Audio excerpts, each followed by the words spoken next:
Good afternoon and welcome to A Place Called Through. We're broadcasting today live from WYTV7 Christian Broadcasters Network. We're a nonprofit network where we share stories at a place called Through of life stories, life journeys, the hardships, the trials, the tribulations, the devastation that's often felt by many, sometimes different for others. But we also share a mission of hope where there is peace, joy, and love and happiness. We share these stories, and it's all made possible through your charitable donations. Can I count on you today to make your donation to our mission of hope? I thank you in advance. Today, we are so honored to have with us on a place called Through Miss Yahara Bennett, who is representing a group that's located in South Carolina of the Low Country that works with the Latino population. Miss Yahara Bennett will talk to us about some of the challenges that they face, what resources are available, and how the organization has been formed and helping those in the Low Country. I welcome you, Ms. Yahara, today to A Place Called Through. Thank you so very much, Pat. I'm very honored and glad to be here. Ms. Yahara, for our listeners and our viewers, would you pronounce your name for us and give us who Pesos is? Tell us about Pesos. Sure. My name is Yahaira, and I have two last names, Bene Uzcategui. And I'm a community health worker for Pasos. And Pasos is a community-based statewide organization that I like to call Made in South Carolina that originated to respond the needs of the growing Latino community that started arriving to South Carolina around year 2000. Julia Smithwick is the founder of Pasos, which originated in 2005. And like I was saying, it was as a response to the Latino community that came into the area that were not accessing services, did not know where to go for services, even for medical care. So she found those needs. And at the same token, agencies and organizations also found that they were not prepared and they did not have the capacity to work with the Latino community. Being that it was new, they didn't have materials translated into Spanish, and even in the case that someone that spoke Spanish called the agency, they did not have any bilingual staff able to come and respond. So that's a little bit, how Pasos started here in South Carolina. Is Pasos an abbreviation for something, or is that organizational name, PASOS? Well, originally Pasos standard for Perinatal Awareness for Successful Outcomes, but around 2012, because and you and I know each other for a long time, and you remember that at the beginning I was working basically with women that were pregnant. And we were offering workshops. And again, that's how I got in touch with you. That's how we met. Yeah. You offer your doors, the Jasper County Hunger-Free Zone, to come and offer workshops while you were distributing food. So it was really a neat experience. But of course, those children were born, and as they are born, there's other needs and other questions and other necessities that families have. So then Pasos actually evolved, and right now we stand just as Pasos, which in Spanish means steps. Okay, and as you say, back in the day when we first met, I know that you were dealing with, the pregnancy, the moms and the pregnancies. Has that population increased by, I guess, how many percent of it has increased in Jasper County or in South Carolina in your servicing area? What is the margin now that you're seeing? Because I know that we still see them still through, the food program, but they're at minimum. And so would that be the minimum being that the barrier in the language or the insecurities? Well, the Latino population in South Carolina really, I think we are the fourth fastest growing in the whole of the nation. So I think in the last that I heard it was about 400% of growth in South Carolina. I remember that before we used to say that in Jasper County, children under 5 of Latino origin, we're about a 26% of the population. But I think that is shifting and is going to grow, because I also know that, you know, I'm the coordinator of PASOS in Beaufort and Jasper counties, and I know that there's a lot of families that are moving into Jasper County. So I think that Jasper is going to see an increase of Latinos coming into the county. And for our listeners, let's clarify that Beaufort County, Beaufort is Beaufort, South Carolina, and Jasper is considered as Ridgeland, South Carolina. Mm-hmm. Yes, and you know, like I was saying, you were mentioning the barriers or the difficulties, and probably language is one of them. Sometimes not knowing, you know, that the food bank is there, and actually, when you send information, we make sure that we share that information in our local Facebook page to make sure that, you know, families know that there are services available for families. So are you finding challenges with, I guess, the collaboration with other organizations that would support your mission? Because we know in some of the counties in the local areas in the low country, there's just not a lot of resources available. So what are some of the challenges that you're facing with trying to network with some of the organizations to help support your mission? Well, actually, I have to admit that in my case, it's been, has not been the case. Truthfully, I think particularly in Beaufort County, there's a lot of collaboration, and it's the same in Jasper County. That's what I found. I found that people, because they realize and they see the need to access the Latino community, truthfully, they reach out to us, because like I said, PASOS is the only organization in South Carolina that is focused their work in the Latino community. So actually, we're working very close with South Carolina DHEC. We're working very close with DHHS, which is the Department of Health and Human Services.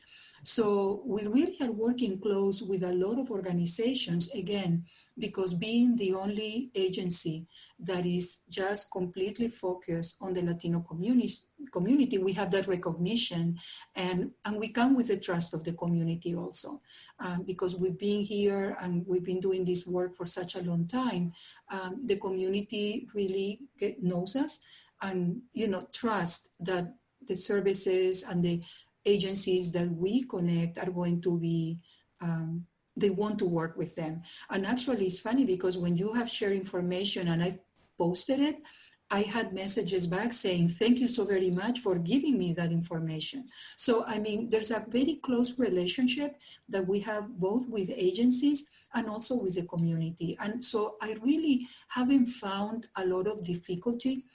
The thing is, we have a lot of families that are that have moved to the area recently. They haven't been here for a long time. Also, a lot of the individuals that come here, they may be isolated. They may not know other people. And because we're working with first generation of Latinos, you know, coming directly from other countries, learning the system, knowing what services they can access. You know, sometimes I've heard individuals saying, you know, oh, I didn't know that, you know, I was able to receive these services. And I said, why wouldn't you not? But, you know, perhaps where they come from, there's not the availability, the disposition of so many agencies to really work with the community. And then would the language itself present a barrier for some? Of course, language is a big barrier. I always tell everyone, I said, look, I'm not smarter than anybody else. I'm doing this job because I speak both languages. And really, it's the ability to speak the language. It gives you such a freedom. And I remember actually when I arrived here when I just arrived at the beginning, I had studied English for years, but I've never spoken to anybody. And I remember when I came to the States feeling like a kid again. And that was a weird feeling because, you know, I was in my early 20s and kind of regressing because you are learning so many new things. The way of life is so different here. Not better, nor worse, it's just so different that, you know, you kind of regress a little bit. So yes, language is a big issue. Transportation, you know that we live in a rural area and we don't have as much public transportation like perhaps in a city. So that's an issue also, getting to go to the places where the services are provided. Yes, and I can imagine transportation because I know that in the low country there is no public transportation. I Mhm. know that certain agencies, they do provide like medical transportation, but if they're in need of transportation to go to, for instance, Department of Social Services or even Department of Motor Vehicles, in case they are blessed to be getting a vehicle, are there any supports that your agency can offer them or do offer them in situations like that if they have an appointment, maybe even for a job interview? How does transportation come in for that? Well, actually, we don't provide transportation. So really, that's a humongous barrier that we have here in the area. What we do, really, the role, I don't know if I mentioned, but I am a community health worker, and many people will say, well, what is that? A community health worker is a person from the community that is cultural, and speaks the language. And even though I cannot say I know all of the different countries, I mean, Latinos, we are from many different places. And the same token, we share some commonalities like his language and, some of the aspects of the culture. So the way I see myself is more as a connector, and we connect them to services. But unfortunately, like you mentioned, with transportation is a big issue, and we don't have it.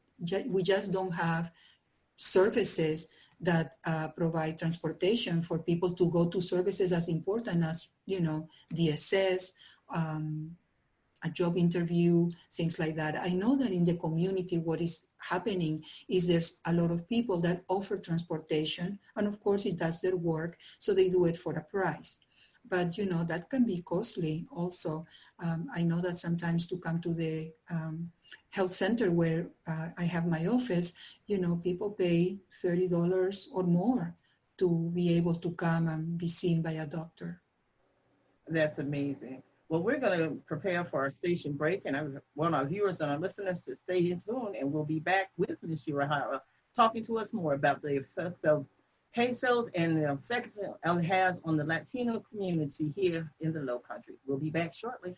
Hola, ¿qué tal? Les habla Yajaira Benetuzcategui. Soy promotora de pasos. Mi teléfono es el 843-476-6189. Si tiene alguna necesidad o preguntas, no dude en llamarme. De nuevo el teléfono 843-476-6189.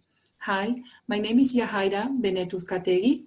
I am a community health worker with Pasos. I work with the Latino community. If you have a friend or someone you know that does not speak English, speaks Spanish, and has some needs or questions, please tell them about us. And they can call 843-476-6189. Again, my phone number, 843-476-6189. Gracias. And we're back with Ms. Yohara Bennett, and we're discussing today Latino population and her nonprofit organization, Pesos, and the support and the efforts that are being made throughout the Low Country. We welcome you back to A Place Called Through with me, Ms. Yohara Bennett.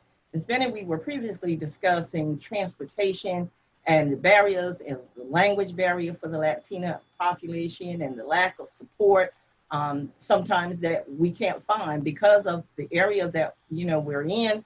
We have limited resources. So we were kind of talking about some of the resources that are available and some of the resources that are not available and how they hinder the efforts of Pesos. So we want to go ahead and kind of finish up where we were talking about the transportation, because that is a major issue here in the Low Country because there is no public transportation.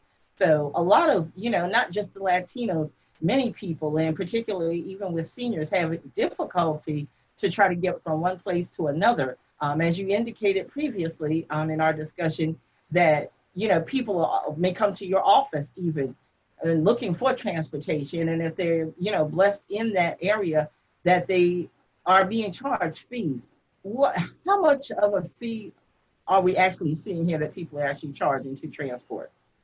Well, like I said, I'm hearing about 30 coming from, let's say, Hardyville, Richland, or Bluffton to one of the facilities where I work, which is Chelsea.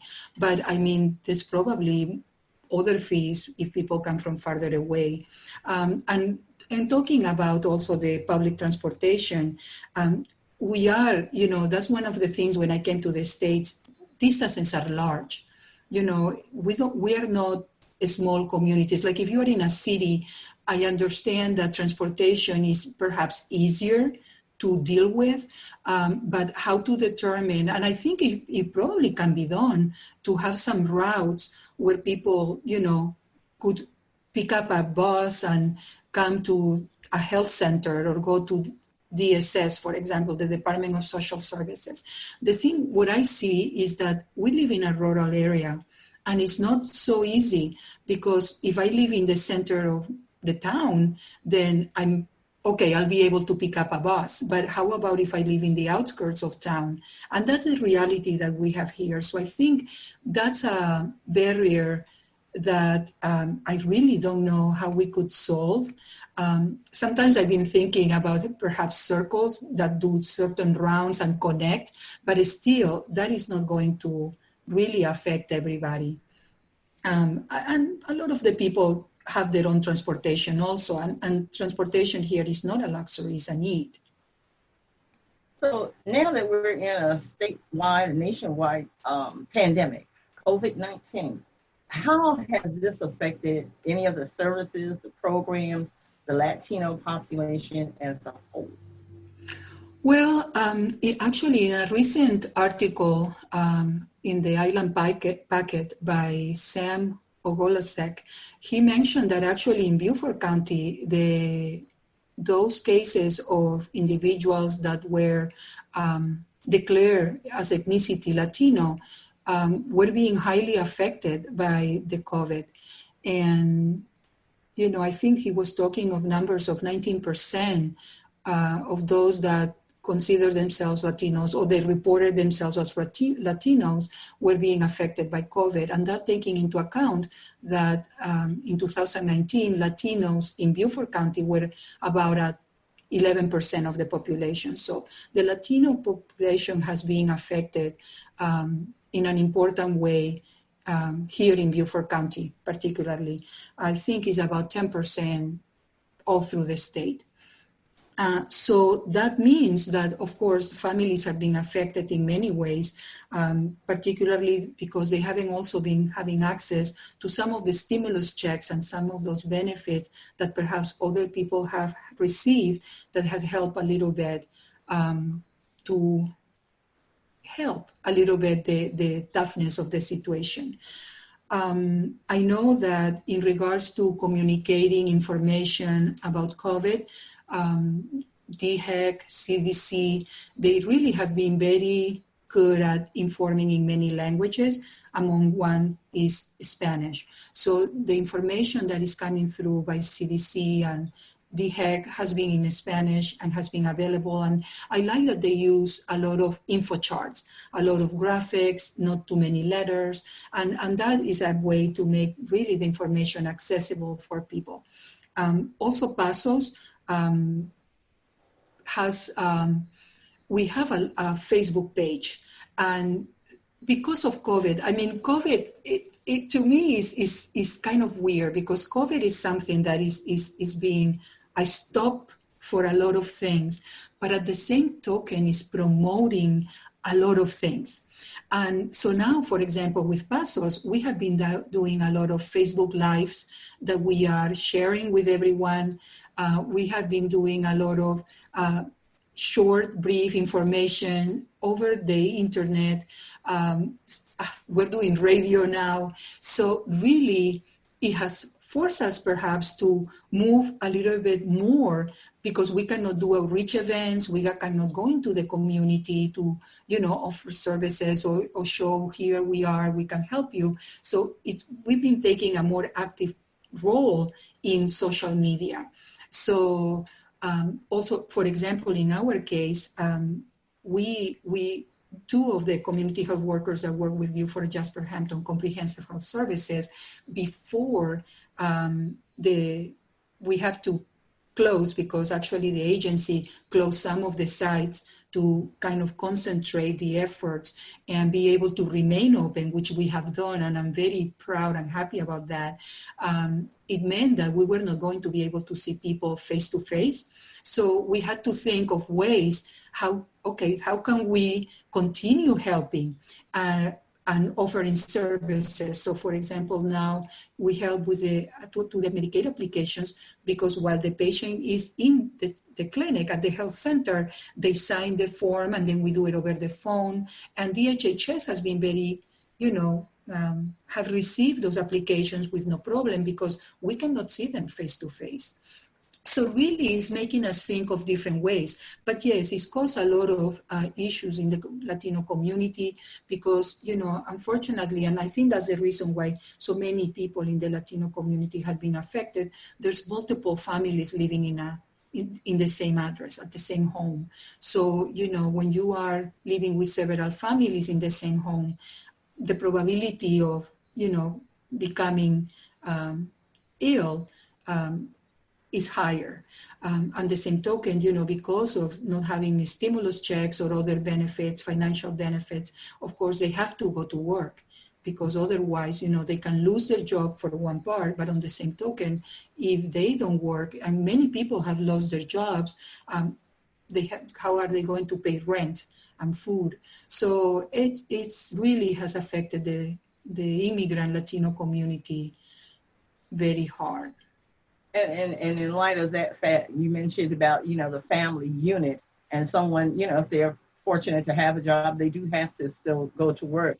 The effects of COVID-19, I guess, as a whole on the family unit, I'm sure there's even more challenges there because if someone should be affected with COVID, that means that that person that's the head of the house, I assume, that is working, they're no longer to go to work. So what kind of resources then would you provide, or do PASOs provide for individuals or families in those situations? Mm-hmm. Well, some of the things that PASOS has been doing, and this is happening all through the state, is, for example, we have some of the community health workers that go to the homes and perhaps they have connections with food pantries and they deliver food items to them directly to the homes. So also I know that there's organizations like SC Thrive, that they have a rental assistance program and they have translated all the information in Spanish. So actually, again, like I said, I see myself as a plug. We connect them and they have bilingual personnel, staff that can help them apply for rental assistance, for example. I also, PASOS has been collaborating with other agencies and organizations like the South Carolina Minority Affairs Commission, Appleseed Legal Justice Center, and working together and pulling together resources. And they have actually created a website, which is www.recursos.com, where it's all in Spanish, and individuals can go and look for different resources because PASOS per se don't have the finances to provide resources. So really what we do is connect families and individuals with the agencies and the services that are out there working with the community. So that's basically the way that we are kind of guiding and directing families with specific needs to those specific services that they need, they require. And one of the things that we're so honored that WYTV7 also has support programs in place where we're doing feeding families, and also we're offering e-gift cards out where individuals will be able to buy, necessities that they need in light of this COVID-19. So there are other resources out there, and, we just need to make sure that our listeners and our viewers are aware that help is available. Can you share with us any of the websites or phone numbers that people in the area can reach out to you for if they're in need of help? Sure. Our website, and that's for the whole of the state, is www.scpasos.org. and that's our main website. And then if they live in the low country, if you go into the website, you'll be able to see that we are in different areas and all of our contact information is there. But for example, for the low country, I can share my contact information, which is 843-476-6189. And there they can call me, leave a message if I'm not available, and I definitely always respond, and we can connect them. And one thing that I like that you were saying also is how the churches really have come up and brought a lot of assistance and a lot of help. And we want to say thank you because, they really have really pulled together. And we have a lot of agencies.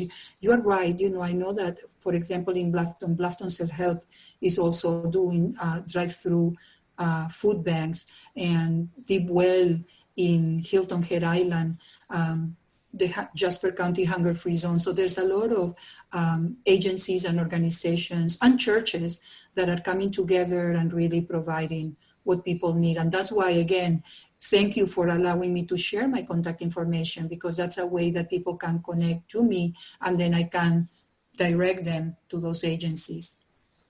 Well, Ms. Yohara, we're about to wrap up. It looks like we're almost out of time, but I most certainly thank you for sharing your information today and being our guest on A Place Called Through.